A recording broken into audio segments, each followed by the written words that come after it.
Okay, next item on the agenda is items for board discussion. Mr. Smith. Yes, Mr. Birdie, members of the board, we do have several items for board discussion this evening. Our first item for board discussion is continuing our book study. Today we are scheduled to discuss pages 153 to 272 of Dare to Lead. And if you remember the prompts that we agreed to, I read, I wondered, I noticed. So at this time, I'll turn it over to Mr. Birdie. Thank you, Mr. Smith. Would anybody like to start off by discussing some things that they read and wondered? I'll start off. One of the things that I read and I thought about a little bit was curiosity is the feeling of deprivation we experience when we identify and focus on a gap in our knowledge. And I thought that was pretty good. And I think in some ways it sort of, it actually could tie in with what we're going through now with all of the social unrest. But the idea of curiosity and wanting to find out more about a person, a thing, something. And in this case, in light of what we're dealing with socially, and I would say curiosity would be a good thing in finding out more about people.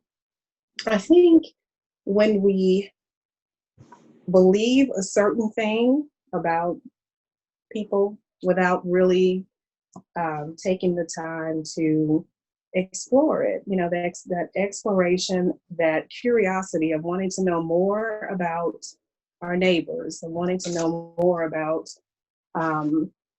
persons, groups of persons, instead of taking all that we get from, various echo chambers, if we really just let the whole flow of curiosity lead us to exploration into other people, instead of assuming that we know what this group is about or what that group is about, just the idea of being curious and what that leads to, or just the enlightenment that it can lead to about others, I think would actually help in this day and age. I think that we're coming to the table and we all sort of think we understand what's going on. But if we just looked further and if we really worked on that curiosity, and if that curiosity would lead us to read a little bit more, invest a little bit more time in trying to figure out a situation, figure out what's going on in urban areas, what's going on with different matters that we think we know about, but maybe we don't. So I thought that was a key, and it just made me think of what's happening right now. So curiosity is the feeling of deprivation we experience when we identify and focus on a gap in our knowledge. And if we come to the table with the belief that we have a gap in our knowledge and we seek to fill that, that might be better than coming to the table with beliefs, pre-existing beliefs that may not be based on the truth. And I think key to that, Mrs. Shorter, is having the courage to have that conversation. Because I know one of my faults is I often lack the courage to approach the right people to get that information. And so I think that's something I need to work on, and I'm continuing to work on that, to appear vulnerable, to not know everything. And so I think that's a great point that you brought up. Thank you. Yeah. This is Shorter. Do you know what pages am I on? Do you know what page that's on? Curiosity is the feeling of that. That's on page 174. It's under the section Driving Greatness from Curiosity and Learning. I have something similar, but I'm not going to talk too long because my voice is kind of hoarse. But And the one that I wanted to refer to was on page 257.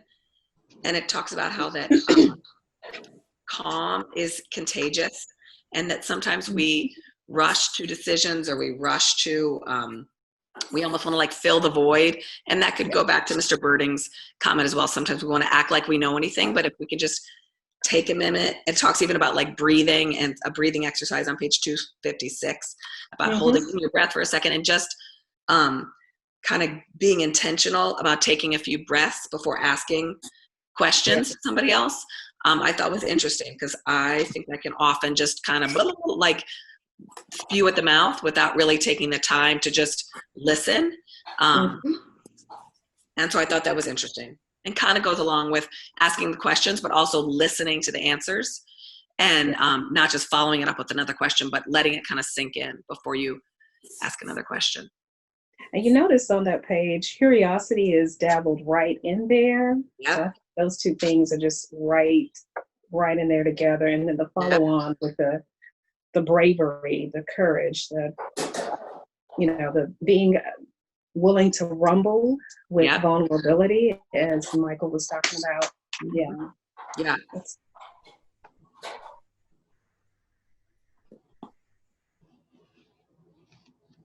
Yeah, I'll go next. I thought this last quarter or section of the book, whatever you want to call it, was fairly introspective. The exercise and really trying to name your values and narrowing it down to 2, I thought was very helpful. And then leaning into those values and approaching things from that perspective. The section that talked about feedback, I think, was really good, was very valuable for me in my job, supervising people. And the line, I know you're ready to give feedback when you're ready to sit next to you rather than across from you. And seeing it from that person's perspective, right? And that was very helpful. I thought that was good. And there was a section that talked about, what if you looked at your employee and supposed that they were doing the very best they could do? And then what does that mean, and what does that look like, as opposed to assuming something else, right? And then the section about receiving feedback, which has always been a trouble for me my whole career, my whole life. And to think that, she talked about not everyone's good at it. Not everyone comes at it the same way or from the same perspective. And that's part of receiving feedback. And then we talked about trust, and there was a great line: trust is built in small moments. And that's true, right? It's not just one thing you do, it's what you repeatedly do and build that trust with other parties. What I had. Yeah, to add on to your thing about trust, I read on page 221, just the slightest inkling of someone questioning our trustworthiness is enough to set total vulnerability lockdown in motion. And once you're in lockdown, you really can't hear or process anything that's being said, because we've been hijacked and we're in emotional survival mode. And I think that's so true. I mean, everybody wants to feel like they're trustworthy, and if someone doesn't trust you, you go on the defense and try to convince that person that you need to be trusted, and it gets off track of what you're actually trying to talk with them about. So that kind of hit home, and I'm glad you brought that up.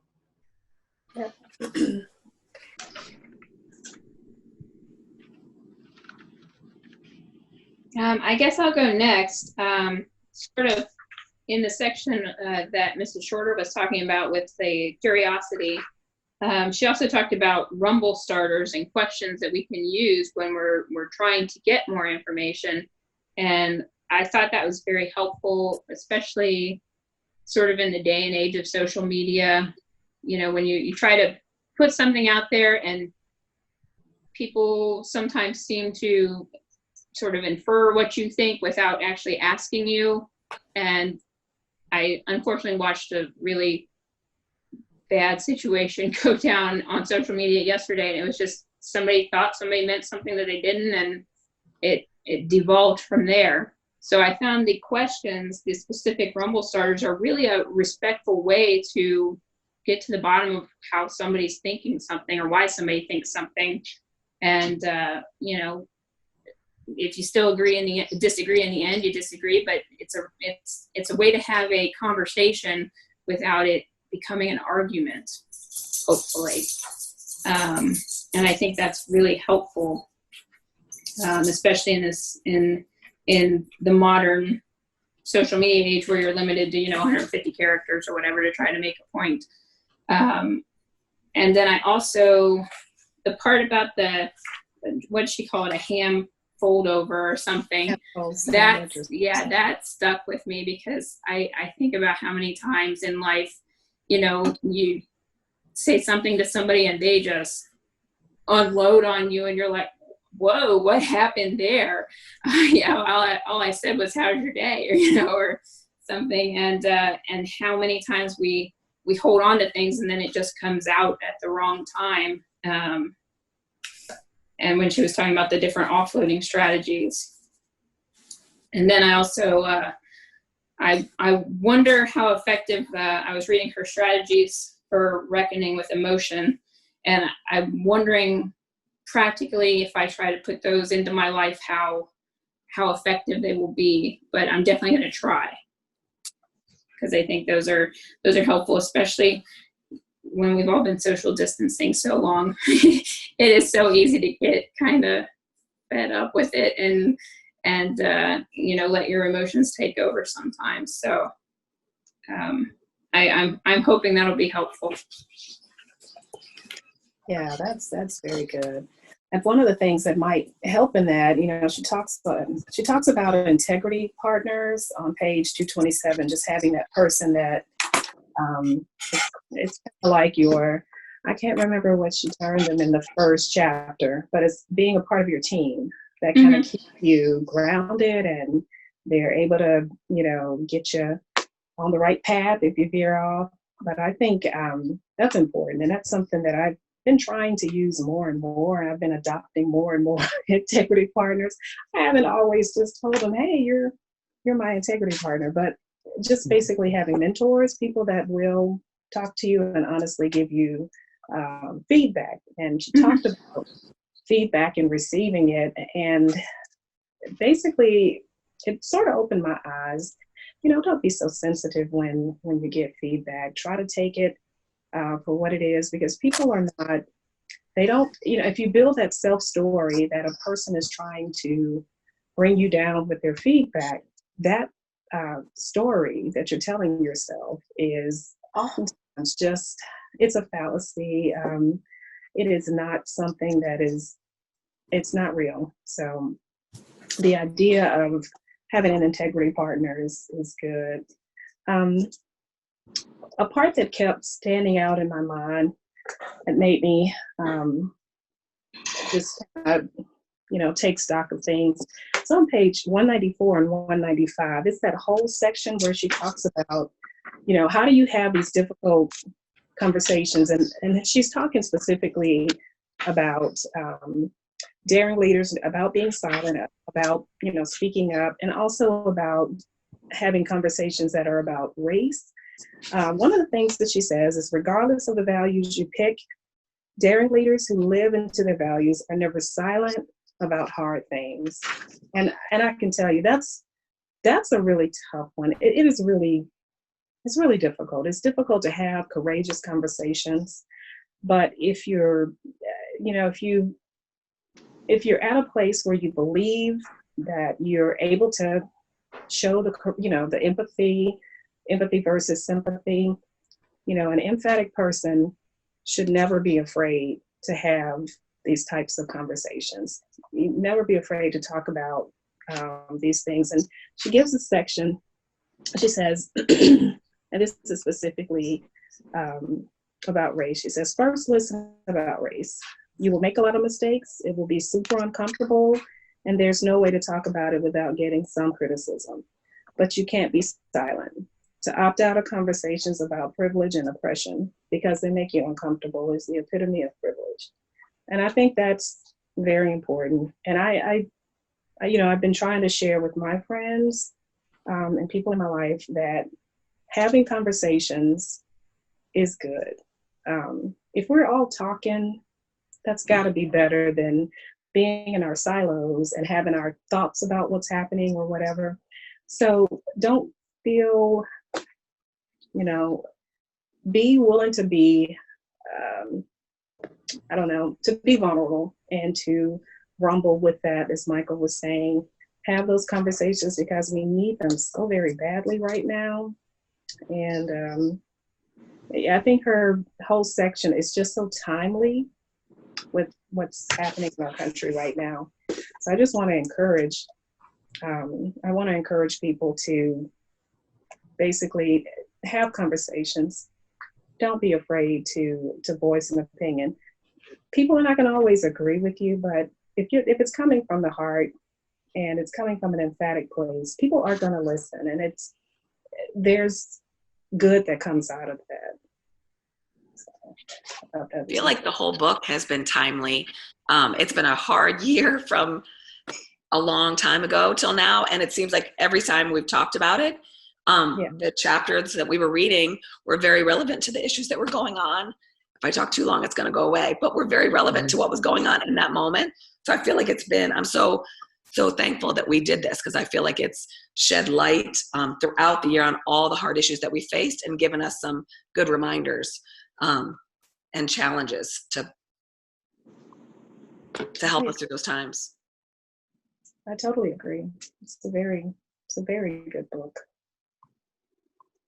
There were 3 pages that were like bang, bang, bang, that like hit me in understanding in a timely manner. And one thing was on page 178, the role of a principal is complex, challenging, rewarding, and lonely, all at the same time. And I think that's very true right now, what our principals have experienced in this historic time. So that like hit me like a ton of bricks. And then the next page about practicing vulnerability, it talks about, I've learned one way to help people understand how much you care is to share your story. Practicing vulnerability has given me the courage to share my personal story. And when you hear about my journey to overcome huge obstacles, they better understand my commitment to building a supportive school environment. And so, like, I'm used to that, telling people don't know me, but I've had the opportunity this school year to go into classrooms and tell a little bit about my story and how it relates to goal setting and what have you, and the obstacles I've had to overcome to get where I am. And it made me feel vulnerable, because here's these little kids that are looking up to this school board member, but yet they see I'm just an average person that has had to overcome some strides. So, and then the next page they talk about, there's a quote, if not me, then who? And my grandmother, God rest her soul, used to teach us kids, and her favorite quote that I remember so vividly, and she talked about community involvement and volunteerism, is she says, if not you, then who? And she would say that to us all the time, and it stuck with me growing up. And then there it is right there in print in this book. And so that was a very personal moment for me.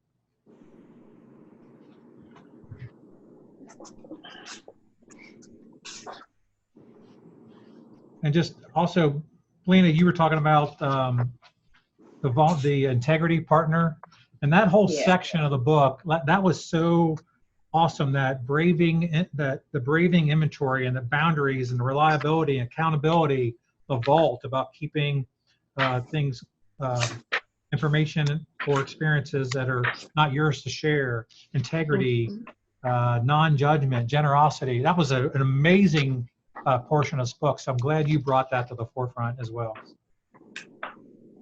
Yeah, I mean, it's just such a powerful read. It's amazing. What's another section? Okay, just one thing that I'll just pull out really quickly. Integrity is choosing courage. This is on page 227. Integrity is choosing courage over comfort. It's choosing what's right over what's fun, fast, or easy. And it's practicing your values, not just professing them. Wow. Yeah. Amen. Yeah, it's powerful.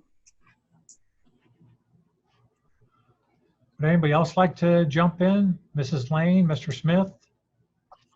Yeah, I will jump in. I had a hard time narrowing down my list, but I've narrowed it down to 3. On page 154, it says, when someone feels sorry for us, it magnifies our feelings of being alone. Right. When someone feels with us, it magnifies our feeling of connection and normalcy. And, just reflecting on that statement, how many times have I said to someone, oh, I feel so sorry for you, and just that, I reflected on that. But the second part of it too, when we feel with someone, it magnifies the feeling of connection. And we often talk about the importance of our kids feeling connected.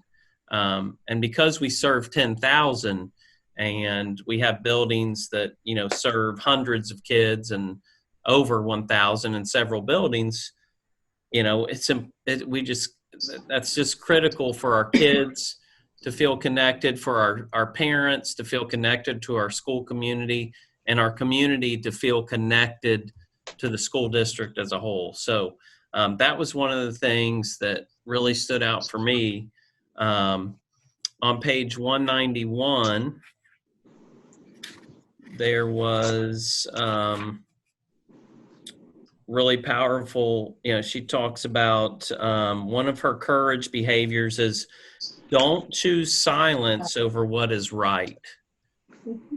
It's not my job to make others more comfortable or to be liked by everyone. And those 2 sentences are really, really powerful. It's easier sometimes to be silent because you have to work through it, but in the end, you feel so much better if you do what is right, if you say what is right versus being silent.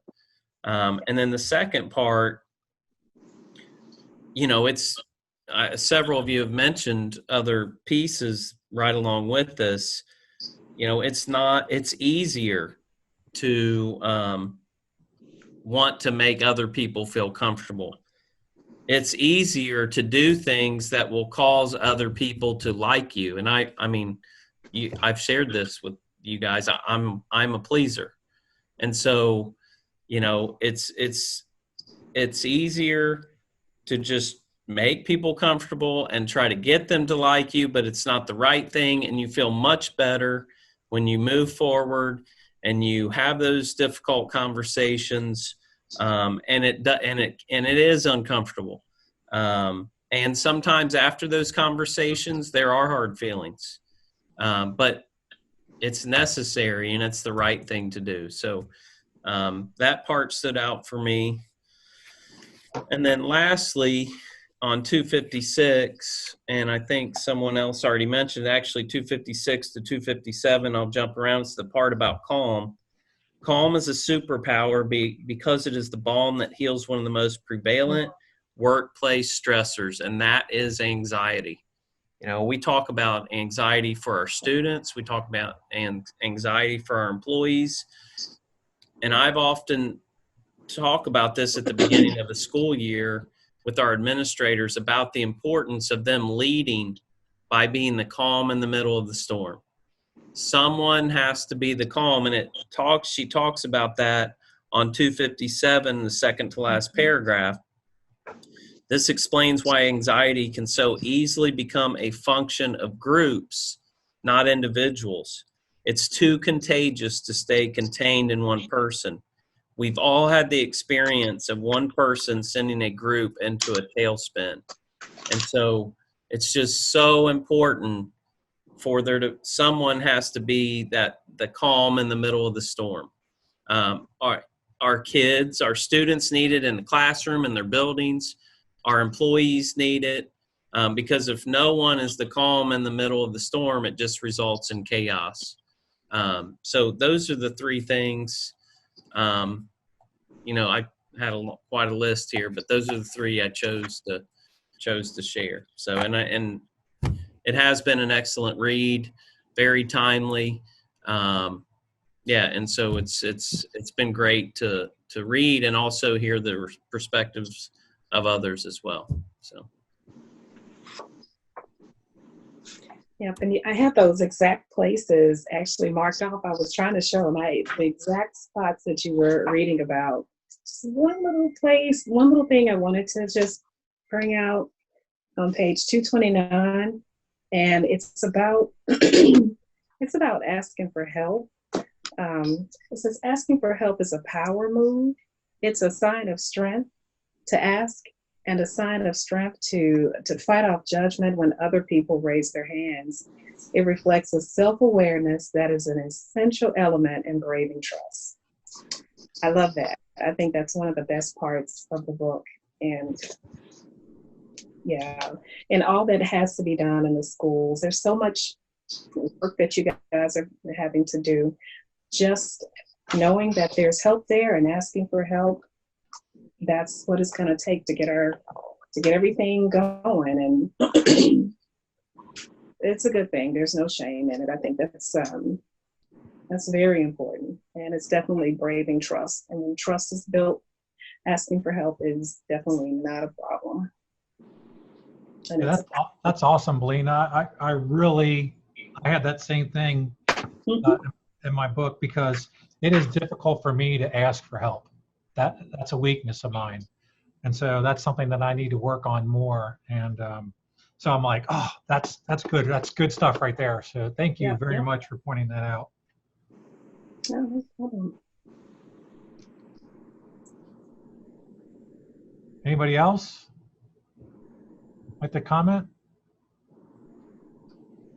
Well, thank you very much, Mrs. Shorter, for suggesting that we do a book study as part of our goals as board members. And thank you, Mr. Smith, for bringing such a tremendous book to our group. I think it was great. I think it helped us all become better board members and better leaders and better spouses, better employees, better employers. And so I hope we do another book study next school year. And if we do, Mr. Smith, you have a big challenge in front of you to bring something even better than this. Well, so, I'm not afraid to ask for help. So I'm going to look at my teammates all over the screen. And last year, I think Mandy and I actually had some conversation about this book, and she helped me along. So I will be asking for some help from my colleagues to, because I know I'm like, how are we going to top this book for next year? So we'll do our best. I'm going to pass this on just to my children. I think this is going to be a great read for them. And so I'm hoping you're not wanting it back, because I marked it all up, and we don't have to turn these back in at the end of the year, do we? So, no, they are yours to keep. That's good. Highlights and all. I think this is a great book for because parts of it touch each one of their lives now. And so I'm hoping that it doesn't take them as long to read as it did me, because I'm not a strong reader. In other words, I read well, but it's not something that I could just say, oh, I'm gonna pick up a book and go sit on the porch and read. That's just not the type of person I am. So I really kind of had to force myself to read, but when I did, I had trouble putting it down.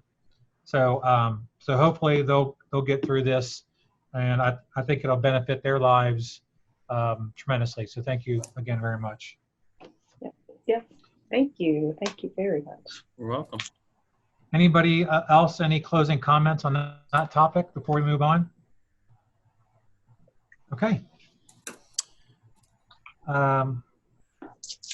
Looks like the next item is our June 25th Board of Education meeting.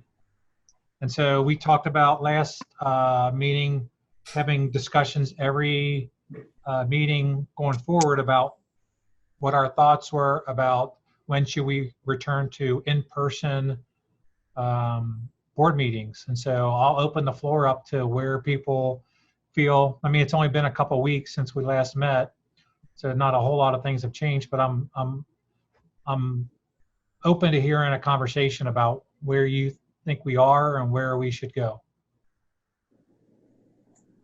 Mr. I'll Bird, start. oh, can I just mention one thing?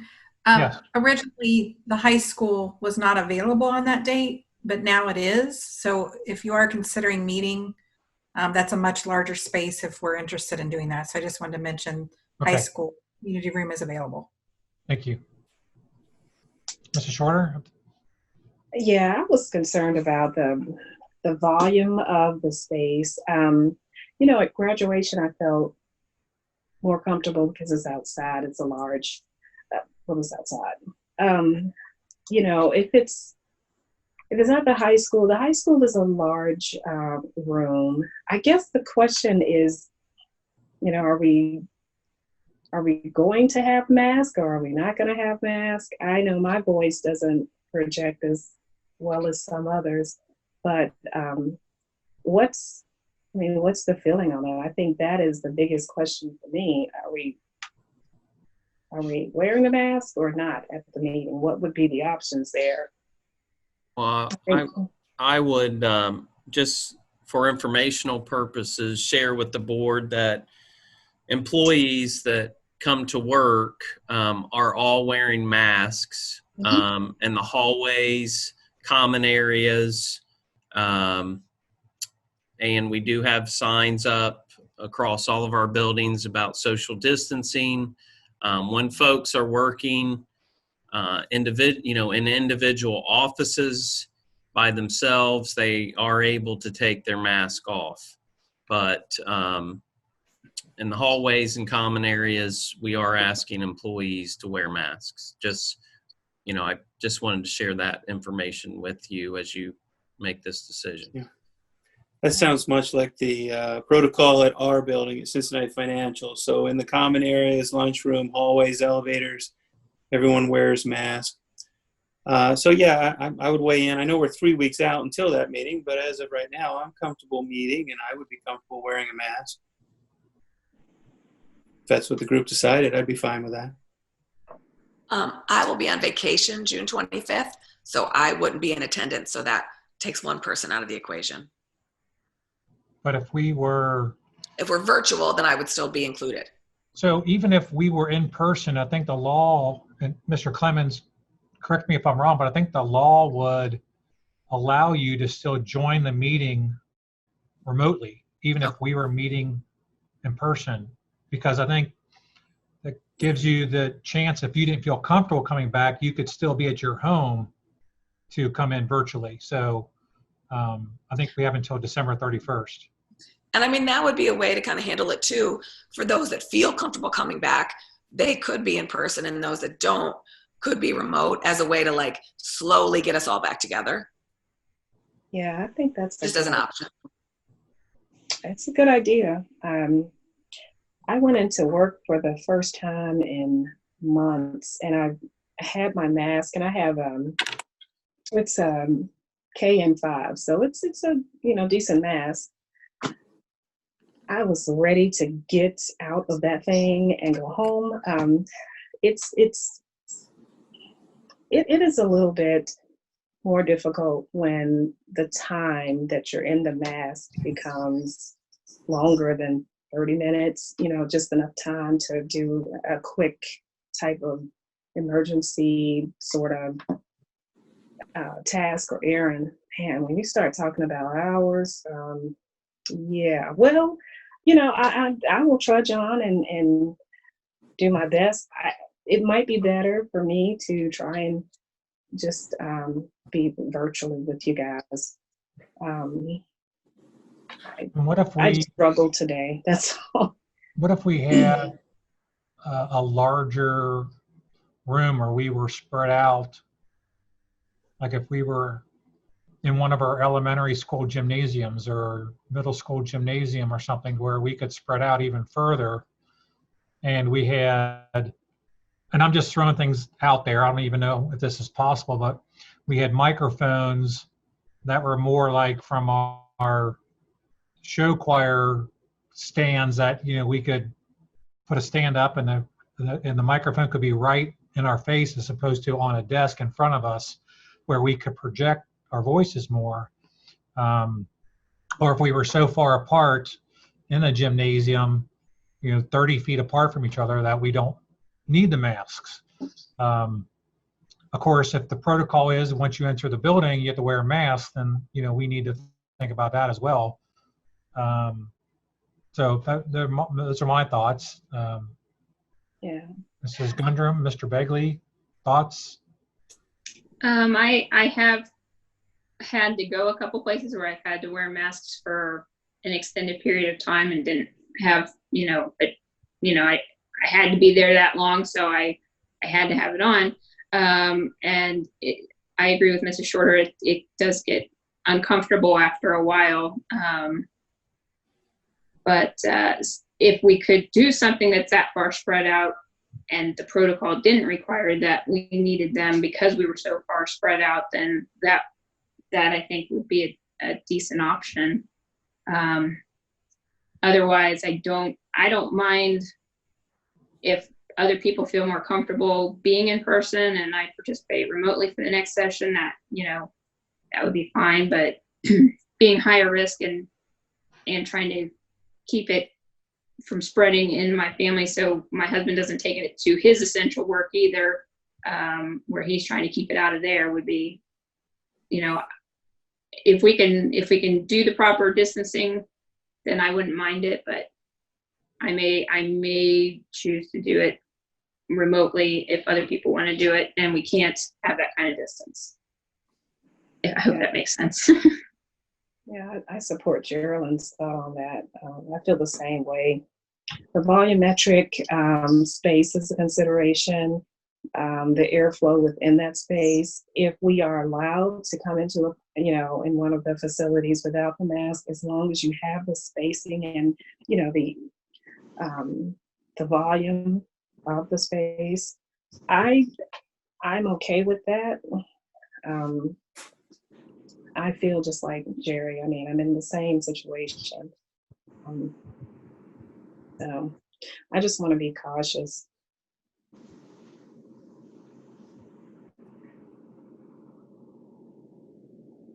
So are we talking about a combination of the two?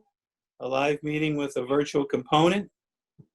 That's the way I met as this all started, because I thought I was sick at the time, and it functioned well for me on this end, and obviously being there would be fine for everyone that was there.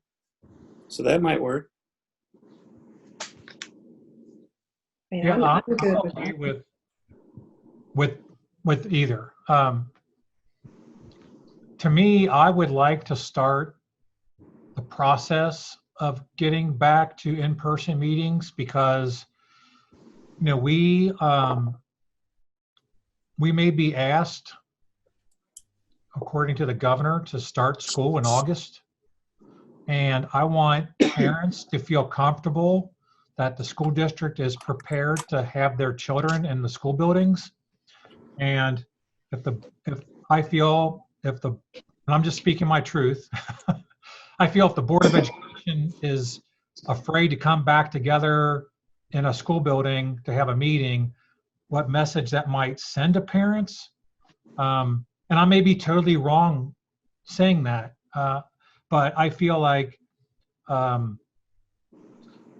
do see the numbers of cases are going up, but I think part of that is because now we have more widespread testing.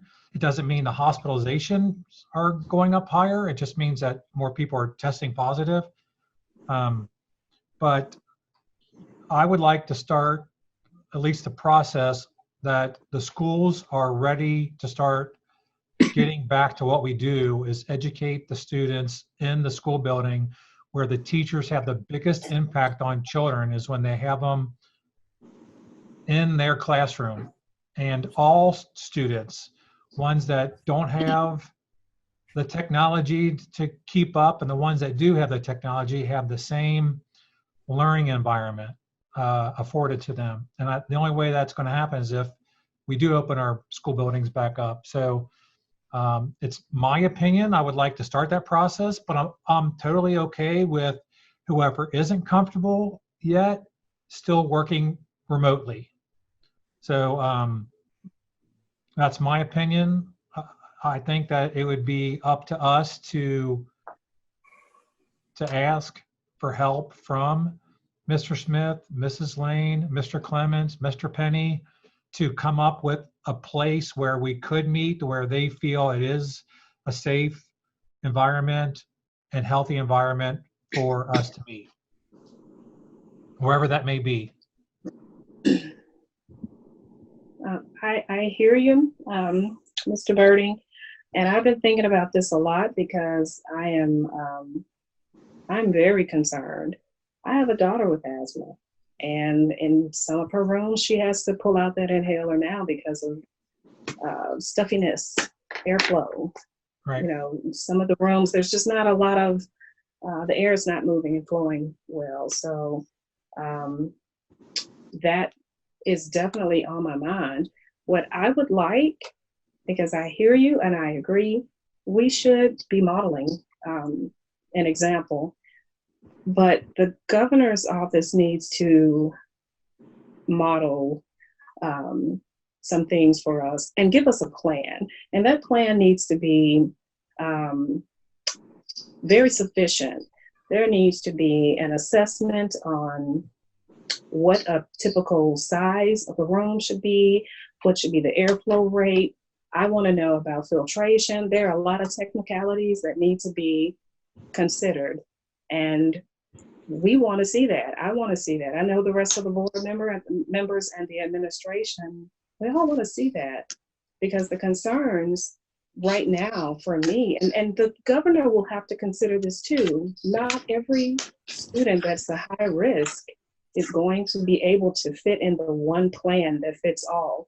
There will need to be some options. I am scared to, well, I will just say that there needs to be a plan. And I will feel better in moving forward and modeling behavior and all of that when the governor, please governor, and all of your administration, please step up and do the hard work to get us to where we need to be. I am not seeing enough, and I'm irritated about it, to just be perfectly honest with you.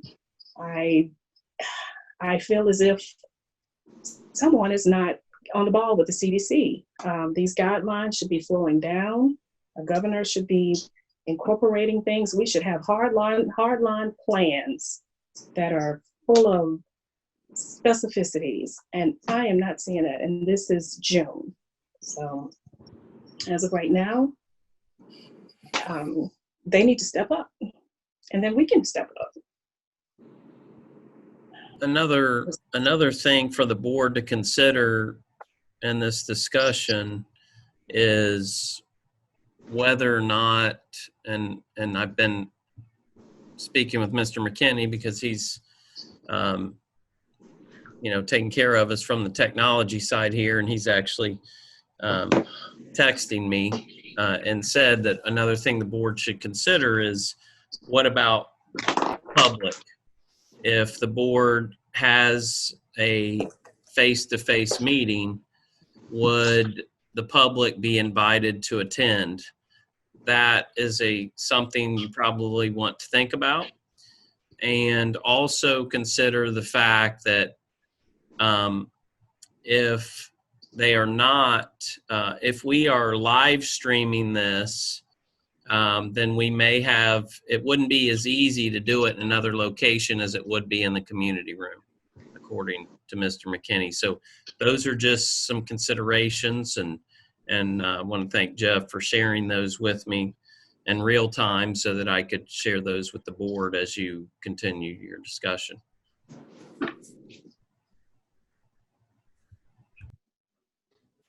So outside of the community room is more difficult to live stream because we don't have that technology outside of that room. Is that what I'm hearing?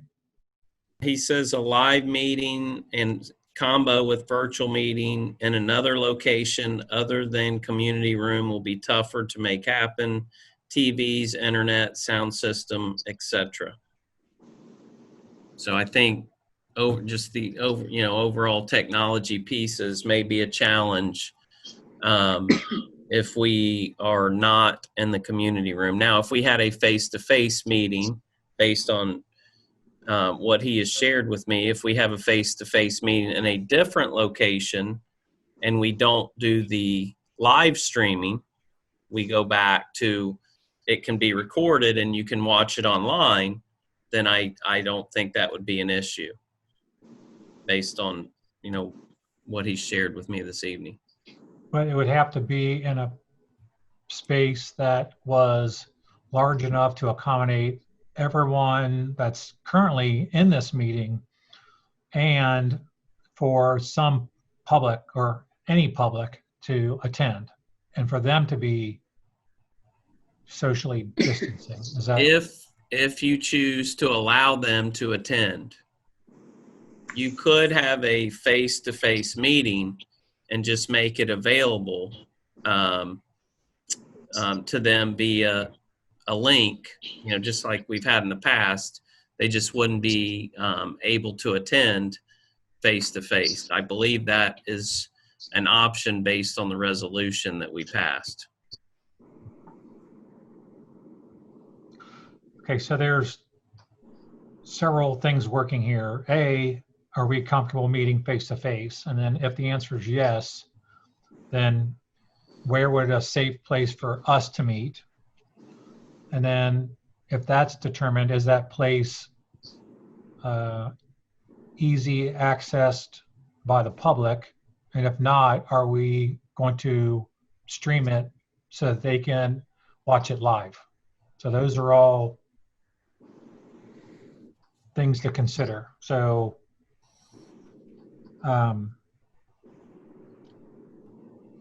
if the answer is yes, on the 25th, we'd like to meet in person, then those are things that we need to work out, right? How would we stream it? Since I would be virtual, since I'd be virtual anyway for that 25th meeting, does it make sense to do it kind of in waves? I agree completely with you, Mr. Birding, that I feel like we need to model what we're saying our children can do in the fall, but I feel like that's not today. So it would be possible to maybe the June 25th one is half virtual, half in person, and we move towards more in person and then move towards adding in the community. So it's not kind of all at the same time. Yeah, I agree with you, especially it would give us more time to come up with the answers to those questions that we have. Right. And there may be more guidelines from the state as to how to perform those meetings. The question I have is if some of us are in person, are we also on Zoom, but yet in person, so that's being streamed? I mean, I'm not sure how that would work. I'm not sure I understand the question. Well, I think it depends on the location. So I think we have to pick a location, and then that'll determine whether that location's conducive to live streaming or if we're just recording the meeting. So if I'm hearing, I think Mr. Birding and myself would be in attendance, but Mrs. Shorter, Mrs. Gundrum, and Mrs. O'Neill would be virtual. And any staff member that was not comfortable attending would also be virtual. If that's where we're at, then the numbers would support the community center, the community room. Which would make it easiest anyway for the technology. Right. And so it would be set up, if I'm understanding correctly, all of the participants would have the option of being face-to-face or virtual, and the meeting would not be open to the public, but we could live stream it just like we are this evening. So I think if my memory serves me correctly, the meeting would be identical to one of the very first ones that we did, where we had half and half. It wasn't open to the public, but we live streamed it from the community room. Is that That's what right, because I'm hearing? Mrs. Gundrum and myself weren't in attendance at that meeting, so. Is the board comfortable with that, to move that direction and live stream it so the public can view it? And then eventually, maybe come July, and we just had the one meeting in July, we may be all back together if things are better. Of course, we may not be. We may still be half and half. I'm not promising that we're coming back full force, but at least it's starting a step. And of course, any staff member, employee that wishes to come in remotely can still do that. And similar to this meeting, we could put the July meeting would be an item for board discussion on the June 25th agenda. Yes. Okay. And then Sounds good. if Mrs. Shorter and Mrs. Gondrum change their mind between now and then, if they're not setting now that they're not going to be there, but Sure. And of course, if I don't feel well, or Mr. Begley, you don't feel well, we should not attend. We should come in remotely as well. Okay. So we'll set that up for the community room on June 25th. And then if Mr. Smith and Mr. Penny can work on that and make sure that, and Mr. McKinney, make sure that we are set up for that meeting. That would be wonderful. We will make sure everything is ready to go. Okay. Any other questions or comments about that topic? I'm just looking forward to seeing some people in the community room. I won't be there, but it'll do my heart good to see some faces in that space. Great. Okay, thank you all for participating in that. Okay, well, the next item is also one of my items. So the Board of Education presentations for the 2020-2021 school year. And of course, each year we come together and we throw around some ideas as to what we would like to see presentation-wise from our staff and Mr. Smith, Mrs. Lane, Mr. Martin, Mr. Penny, Mrs. Ogg. I mean, it's up to us to put things down as to what we'd like to see. And I think actually last year when we did this was Mrs. Gundrum's very first meeting. Yeah. So she really didn't have a lot of things to ask for because she wasn't sure. But if I think Mrs. Gina Gentry Fletcher is going to take notes for us as to some ideas we have, and then we'll go to some sort of just conversation as to a list of, I remember quickly, was it 4 or 5 things, Mr. Smith? Yeah, generally the board, it'd be a little different this evening because we don't have the little stickers. But generally the board, you put your stickers on certain items, and I'm able to figure out which ones, had the most attention, and then we schedule those throughout the course of the year along with other presentations that are planned, and then sometimes we have other presentations that become necessary. But generally from the board's process, anywhere from 4 to 6 board meetings that we will spread out across the course of the year, 4 to 6 topics. Okay. I'm All right, trying. I'm trying to share my screen. But okay. I don't have access, and I've notified Mr. McKinney. Hopefully, he can hear me.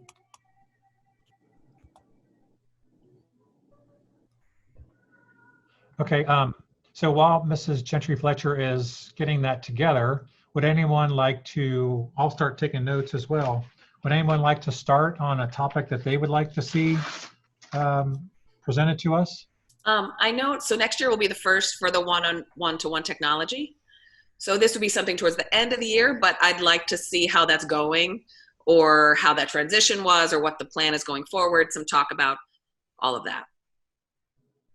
Yeah, I totally agree. That was one of my first ones too. And to Mr. Smith's point, it's probably one that's planned. And to your point, I think it's something we shouldn't wait till the end of the year. Let's talk about it early and see how it's going, and what changes we need to make, if any, and what did we miss the mark on? Hopefully not much with the experience that we're bringing to that project. But that's an important one. Might be really important next year. Yeah. And excuse me, mine was right in line with that, just based on the experiences that we've had in the household as a parent of two students that participated in basically what was a crash course in online learning. I really believe that if we don't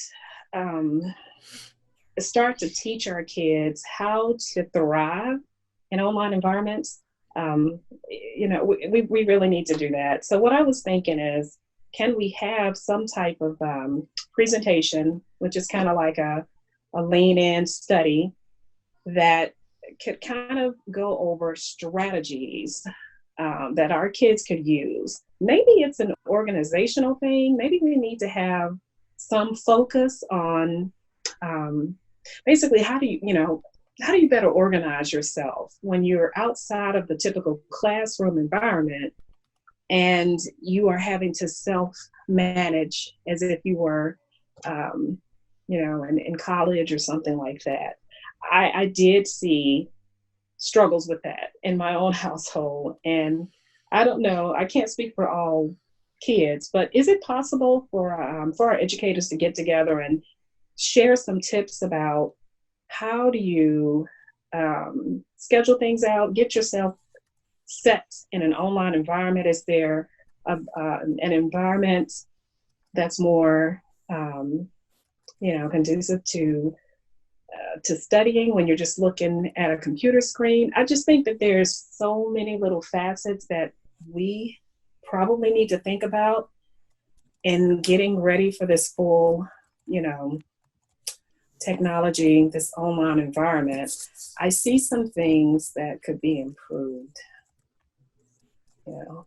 because the struggle was real here. I'll just say that. It was a struggle for everybody, parents included. Yeah, and I'm taking notes as well. Are you guys able to see this? I saw it. I saw it, but it's gone now. Initially. I don't know what's happening. I think that we could incorporate that into a technology conversation, and we've also Mandy's worked hard with some other folks to put out some surveys to get some feedback from our students and parents about remote learning.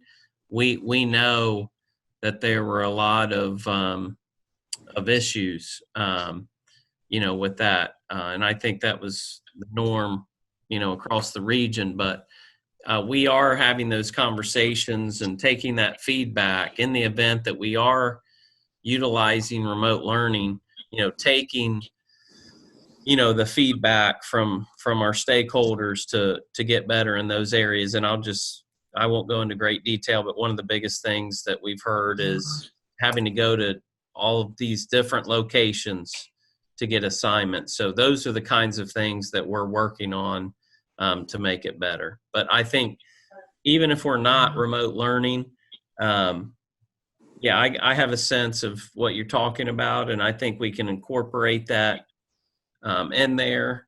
I'm going to try and pick something good about this process is that, typically a traditional learning environment, in our buildings is not online. But our students are going off to continue their education, and they're taking online classes. My daughter just registered today, and I think she has 5 classes total, and 2 or 3 are online, and the other 2 or 3 are face-to-face, and I think that is the new norm. And we've actually had some small conversations about that, about, hey, we need to think about preparing our kids for the future, because that is happening. I mean, that's how it is now. So, yeah, so I'm not going to go on and on, but that's not what we're here for. But I think I have a pretty good sense of what you're talking about. So thank you. Well, since we're on the topic of technology and the one-to-one technology, I don't want to overwhelm that presentation, but I think as a parent with kids growing up in this day and age where they will have this one-to-one technology available at some point, even though she's not old enough yet. To me, keeping the kids safe when they have this much technology available to them is also a priority to me. So if we could somehow, I would hate to ask our school resource officers to come in for part of the presentation, but if they have knowledge of things you can do to keep your children safe when they're online that much, or things to watch for, or whether that would involve them or just or anybody from IT could help us with that or add to it, that would be wonderful for my peace of mind if we could include something about that. Yeah, that's a good point.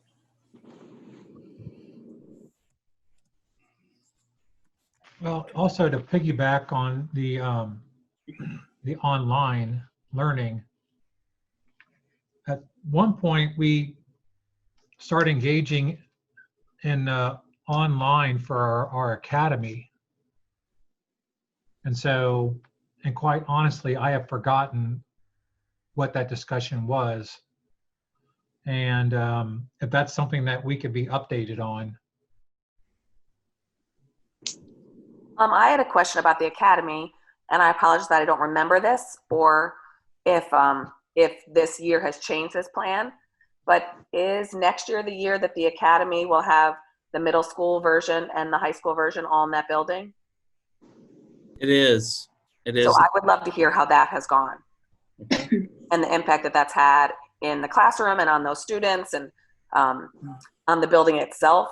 How having those 2 groups, I know they'll be coming in different ways and going different ways, but just kind of a touch base on that. So maybe we could have a presentation about the academy, like number of students, how long it's been taken for them to graduate, struggles, successes, things we've learned.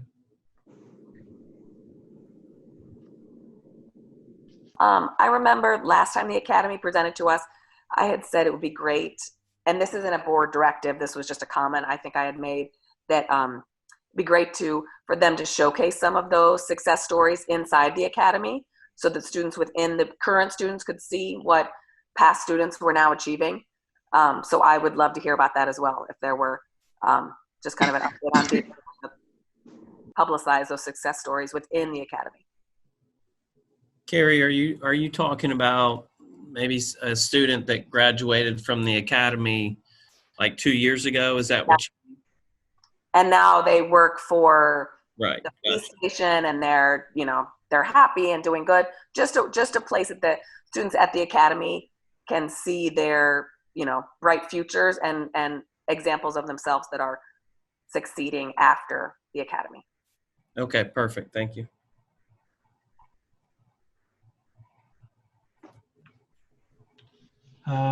Anybody else want to chime in on something they'd like to have a presentation on? I would definitely. Oh, go ahead. I'm sorry. That's all right. I would definitely love for guidance to come back out and talk about testing. We've done this before.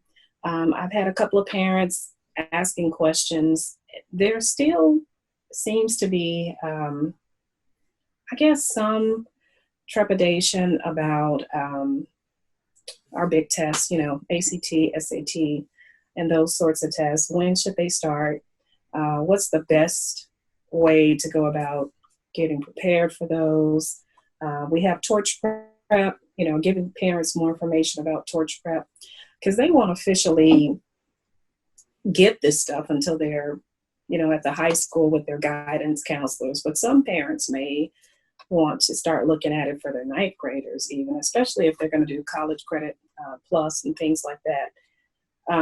Those are always good things to know more about.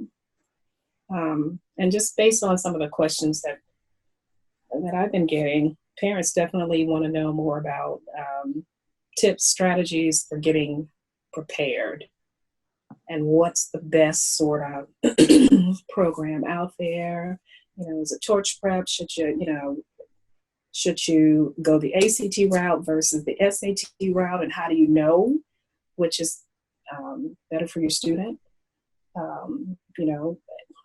Just things like that. When it pertains to testing, I think it's still important. I know some colleges are going away from using the ACT as a requirement for entrance, but they are not doing away with the ACT and SAT when it comes to scholarship consideration.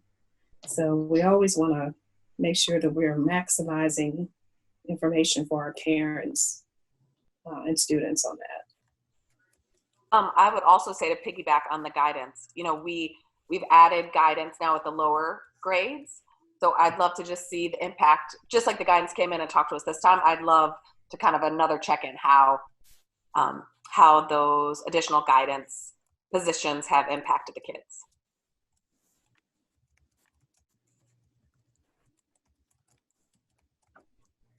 Mr. Begley? Yeah. Mrs. Shorter mentioned testing, and that's kind of where I was going in terms of our fall testing. And I don't know how any of this impacts report cards and whether we'll compare data to last year or compare data to the spring or what we'll do. But for ourselves, looking at the test results in the fall and trying to determine how much of a summer slide we suffered, summer landslide maybe, is my fear, and really what we can do about that to catch up our most at-risk students, right? We talk about achievement gap. Of course, that's a report card measure, but it's an important measure, and we know that a lot of those students, probably had connectivity and technology issues, and maybe disengaged earlier than we would have hoped, and so where are we at when we come back together and start working forward in the fall? Yeah, that's really important. I also think that's I'd love to hear the guidance department maybe talk about that as well. I think our most at-risk students might have some issues that they didn't have when they left at the end of the school year. Not that it was, when they left it, what the last day of school was. So if there was anything the guidance wanted to share about that, or things, how they help them through this extended summer, or, yeah. And yeah, I'll go back and reflect on these notes later and try to put it all together, because I think I can put a few together. But test results, there was no standardized testing in the spring, obviously, so we're not going to, I don't anticipate having a traditional state report card presentation in October. But I was just thinking about maybe we could combine summer slide data. I've even already read they're calling it the COVID slide. And then also combine that with maybe the guidance counselor or mental health piece. What were we seeing when kids came back to school? Did we see anything different? That kind of thing. Okay. Sorry, I just needed to say a few things out loud there to collect my thought.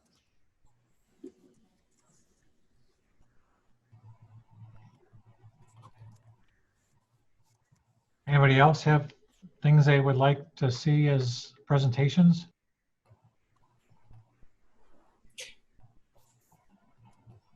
I have some other things. I'm sorry, go ahead. Well, yeah, you asked, so I was going to throw it out there. Sure. You know, we had a presentation last year on ESL students, right? English as a second language.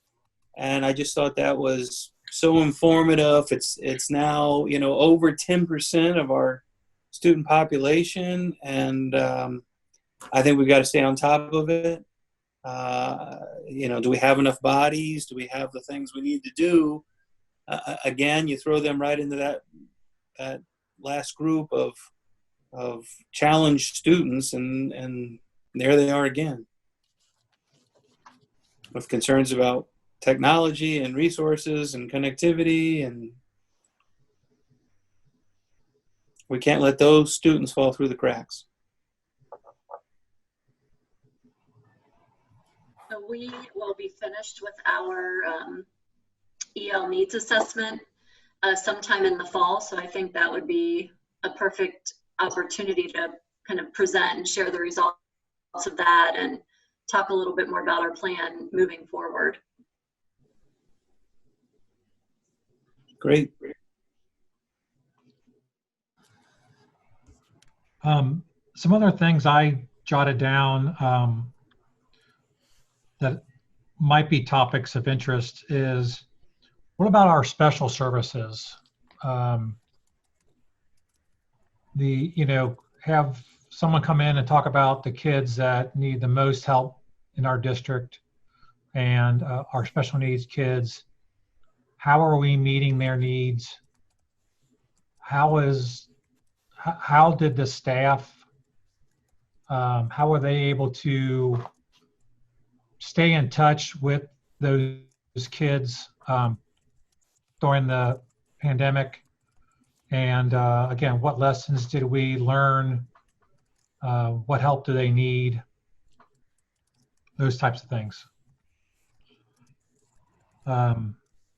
Another topic I thought about was just a refresher on how the open enrollment process is handled. You know, we know the financial numbers. You know, we just got that with our 5-year forecast. But you know, when do the kids apply? I know Mr. Smith talks about one of his favorite days of the year is coming to work when open enrollment day happens, and families have been camping out all night to be in line. But you know, how many kids do we have to turn away that apply because we're full on that grade level, that type of thing? So maybe that might be something. You know, we had that presentation a few years ago, but I'm not sure Mrs. O'Neill and I know Mrs. Gundrum were not on the board at the time, and so that might be something that they're interested in. And then I'm sorry. May I ask a clarifying question on that? Would the board like to see that was a pretty detailed open enrollment presentation several years ago. It was, are you thinking along those lines, like a refresher? It has been a few years, with just a general overview of how many students we serve. And, you know, a couple of years ago, we talked about attendance rates and GPAs and those kinds of things. Is that what the board's interested in? That's what my thought process was, to get an in-depth. Okay. Because it has been a number of years, and that is something that we do get often comments on is which kid, how are our open enrollment kids fitting in with the general population, and how do they compare? Okay, perfect. Thank you. Yeah, I specifically recalled a big part of that was the concern over discipline, and were the open enrollment students any more or any less of a concern, a percentage-wise concern in terms of disciplinary issues. And they weren't, as I remember it. But they were actually, they had fewer interactions with discipline, and they had higher GPAs, better attendance records, if I remember correctly. So I would love to see that data again. Perfect. Thank you. And then the only other thing I had, which again, people may or may not be interested in, is what is the relationships between buildings and their PTCs? How important are they to the functionality of the school buildings, and is the participation rate and the volunteer rate in jeopardy at buildings? Do we need to bring an awareness to our families that we need their help in the PTC to continue certain, I guess, events that the schools have each year? If I remember correctly, there was one of our elementaries had to cancel their carnival, I think, because not enough volunteers. And so, you know, how important is that relationship that the buildings and the principals and the PTCs have? And that may be something that the rest of the board is not interested in or don't think is as important, but I just wanted to throw that out as a topic.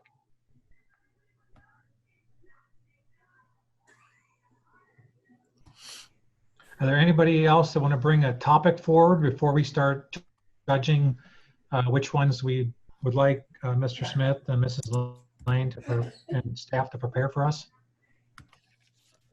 I will tell you before you start discussing which ones you would like to choose. I have 8 presentations. I've combined a few. So the one is one-to-one technology, but that has a lot of sub-components to it, including online education, you know, obviously update on one-to-one technology and how it's going.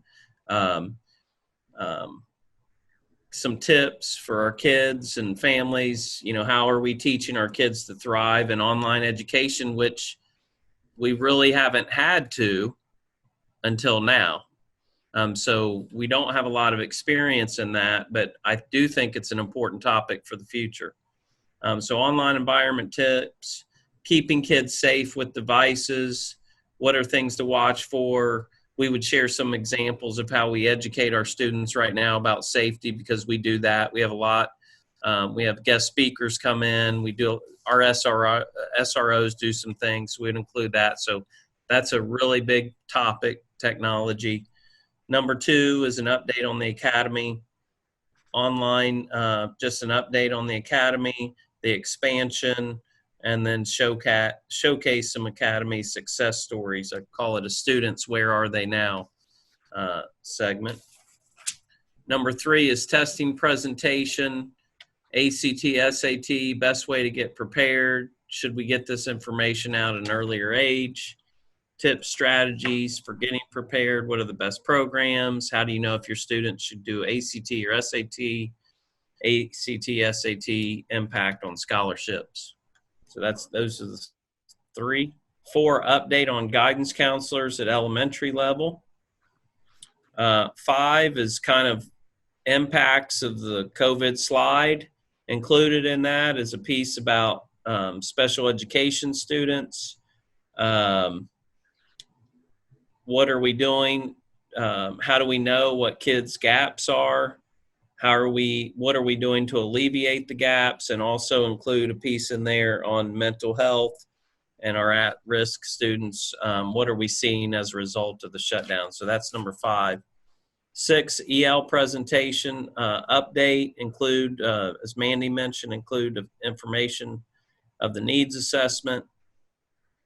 7, big picture overview, in-depth of open enrollment, similar to what we had a few years ago. And 8, a presentation on the PTC and their importance and the impact that they have in our buildings, What do they do? What does it look like? And is there a greater need there? Those are the 8 that I kind of sandwiched some of them together. So those are 8 possibilities there. And remind me, how many are we picking? We generally do 4 to 6 a year from this list, but whatever, just keep in mind, 4 to 6, and there were plenty of meetings where we had 3 to 4 presentations. Right. So just keep that in mind as you consider.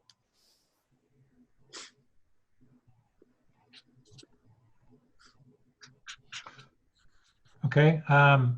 So based on this board, maybe each board member should just say what their top 1 is.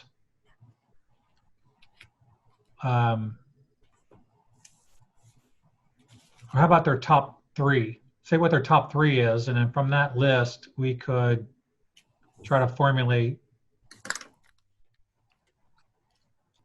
6 things.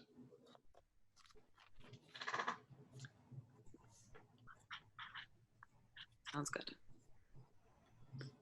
So is the fall testing, that doesn't fall under the testing? No, that's more the COVID slide, right?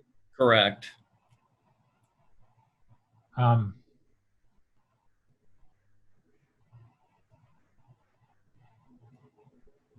Where's the,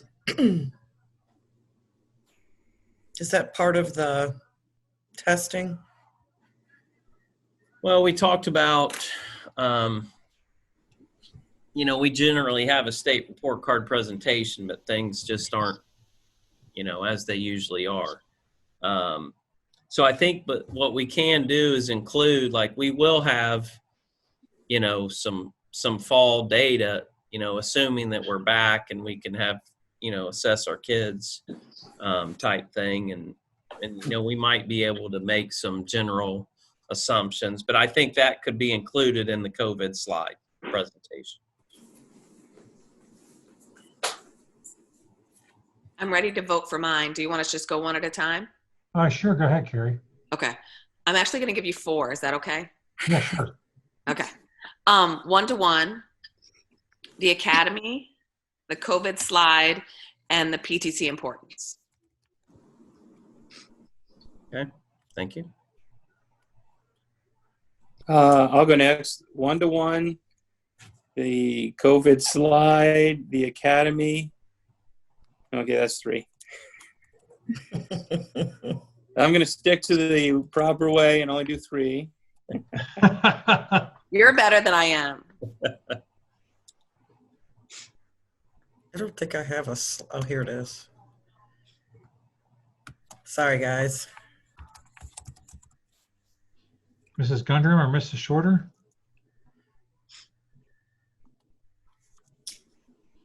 I'm going to say the 1-to-1 technology, the COVID slide, and the ESL program.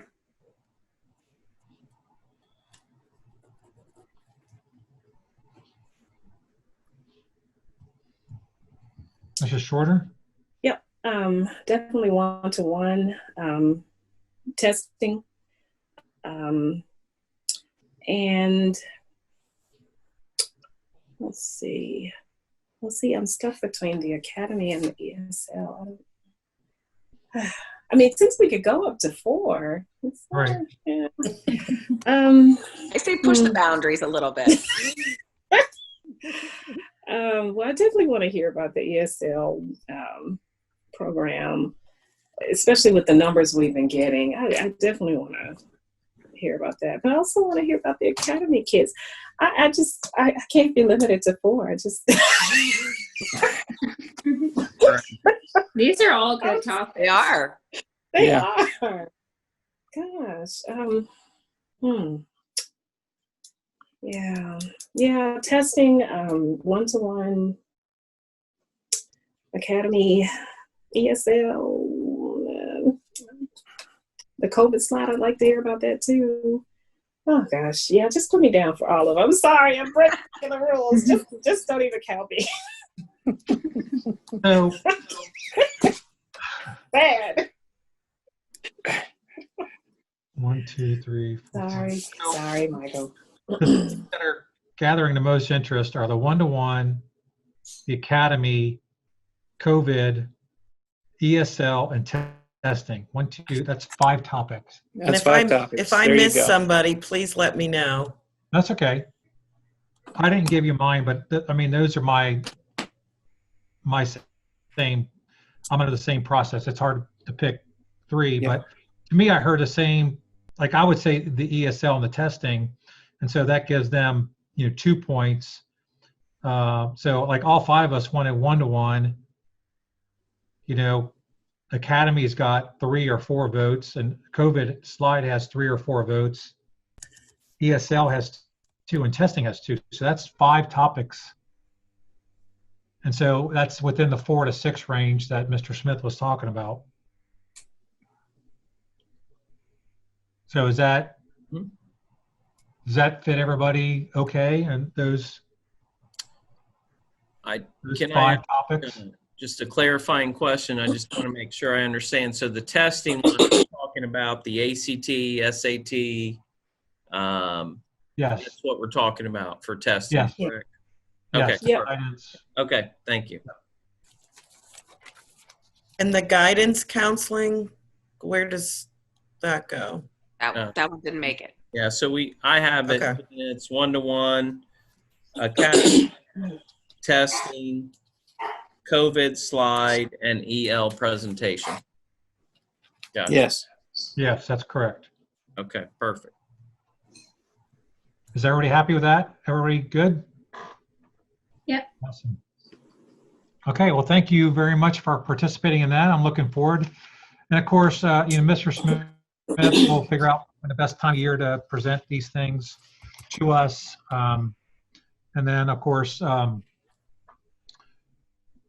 things may change between now and when things come up. So hopefully we could be flexible enough to where if a more important thing comes about that we want to hear about,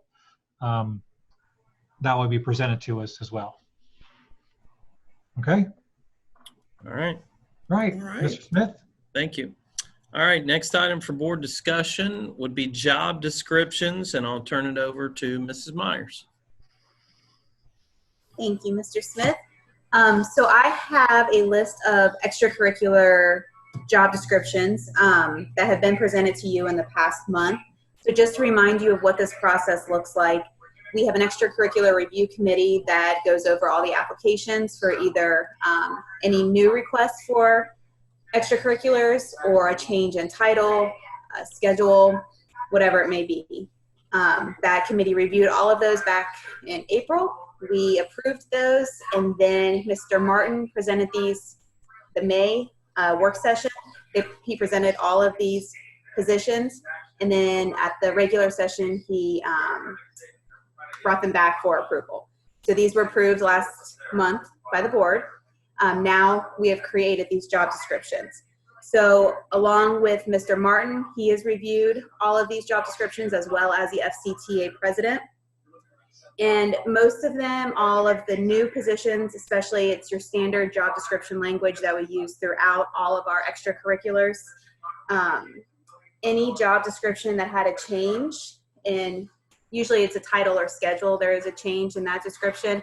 I also went in, and if there was any housekeeping that I needed to do, I would clean it up. So there's a couple items where you'll see the Bureau of Investigation and Identification. That is old language that has been updated throughout the past couple years. So I'm removing that extra I in the title. A couple other things to note, the lacrosse positions, there was language added to one of the current positions, the JV coach, adding the coordination language with the assistant coach. Same goes for the show choir director and assistant director. There is language added to for their coordinating with each other for their job duties. Other than that, that's an overall general description of everything that you have in your folders and what I've presented to you. So if you've had time to look them over, if you do have any specific questions about any of these positions listed. Any questions for Mrs. Myers?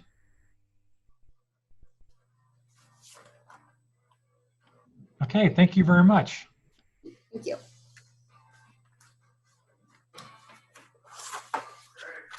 Mr. Smith?